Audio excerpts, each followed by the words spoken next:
Hello, I'm Dr. Kalman Andrassy, and this lecture is about the logic of inquiry.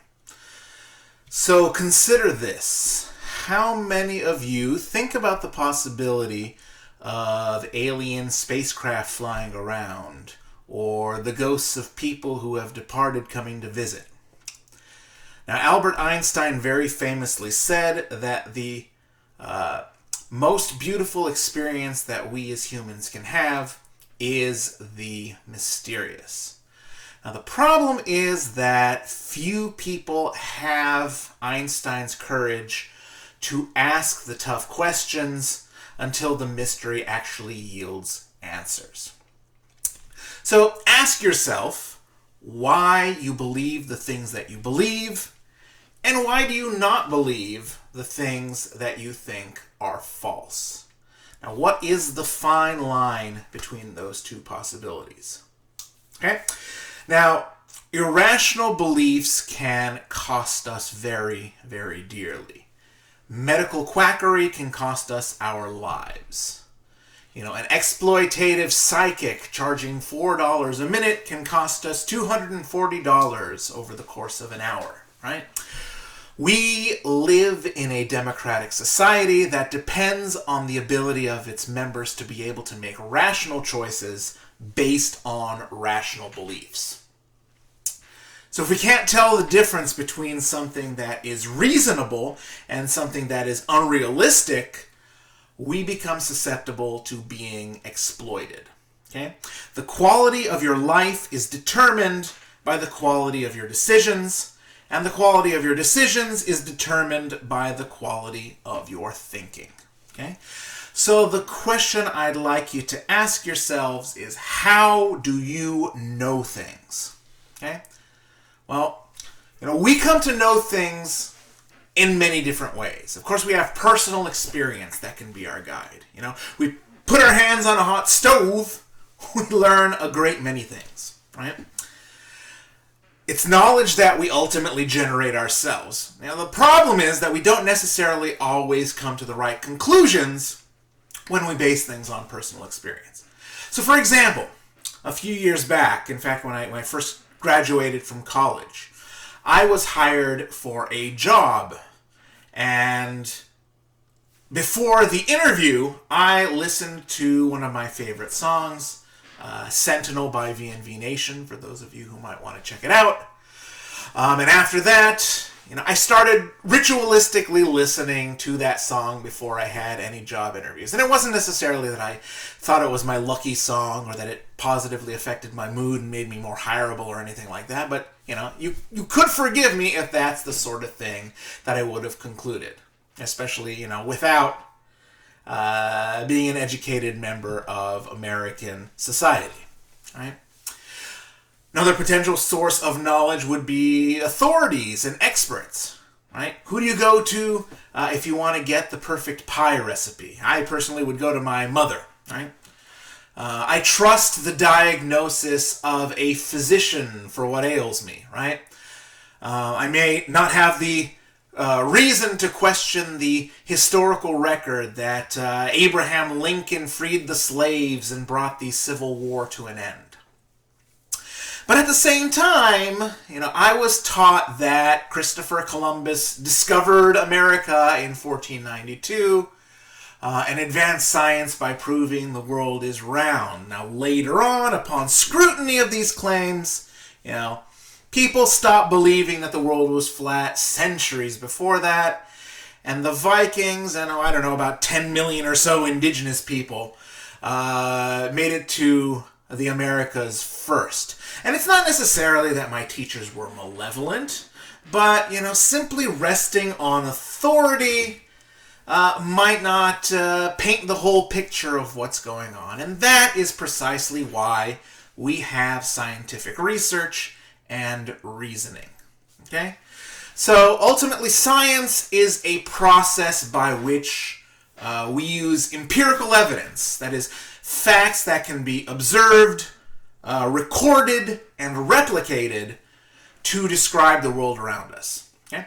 It takes our personal experience, combines it with a bit of the expertise and authority elements of understanding, by having us directly observe some of the phenomenon, much like you would for a personal observation or personal experience, but also record it and analyze the reasons why the phenomenon occurred, and perhaps most importantly, communicate to others what was found, so that those others can replicate what was done and hopefully get the same result and eventually build a consensus as to what is true and what is not.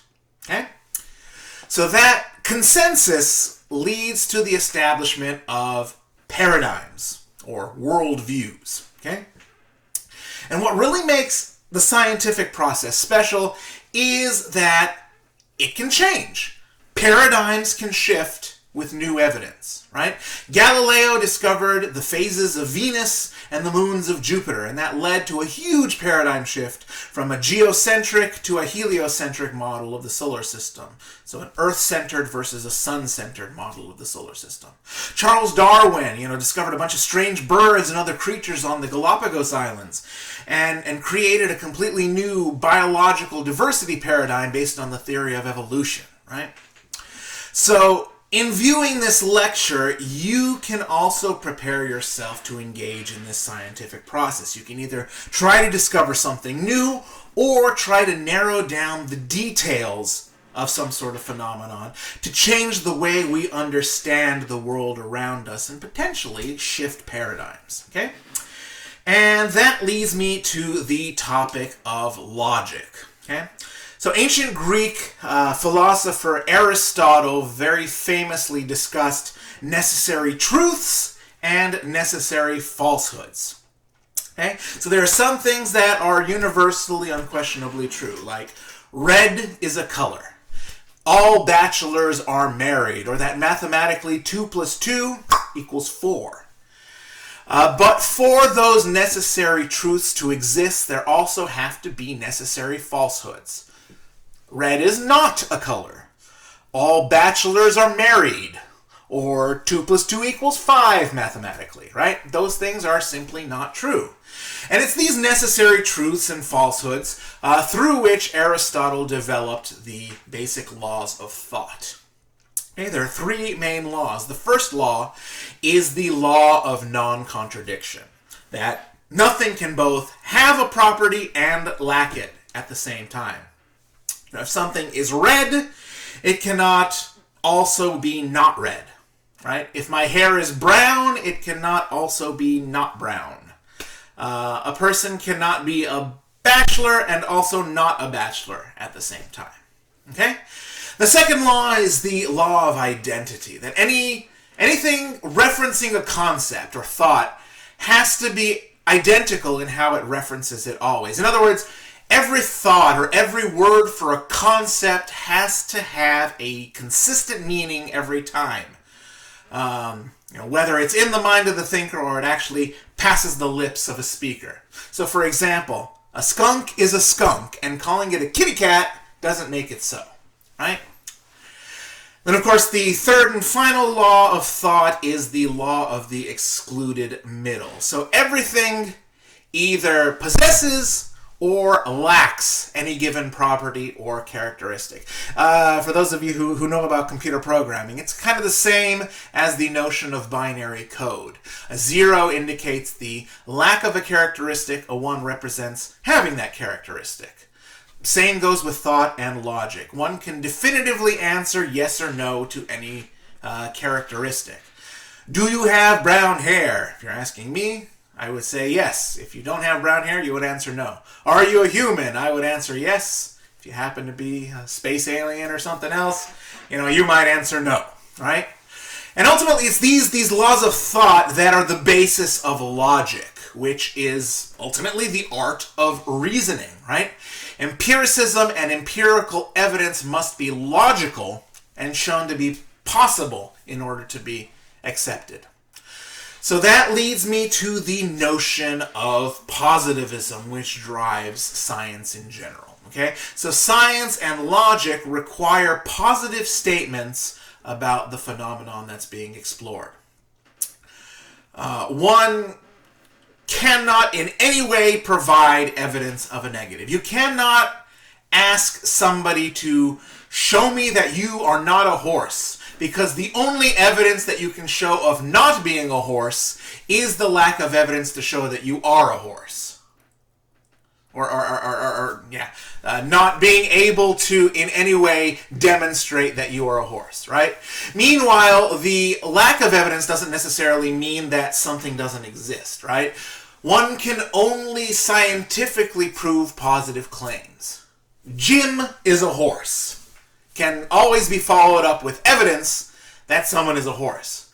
Barring said evidence, everyone has the right to reject the claim that was made based on this positivistic model. And there we have it, right? In order to scientifically understand the world, the claims must be demonstrable and observable, backed up by evidence. Without empirical evidence, there is no scientific basis for any claim. So does that mean you should outright reject the possibility of the supernatural or the preternatural or anything like that? No, not necessarily. But in order to be scientifically defensible, you have to be able to explain why you believe it with logical, consistent evidence.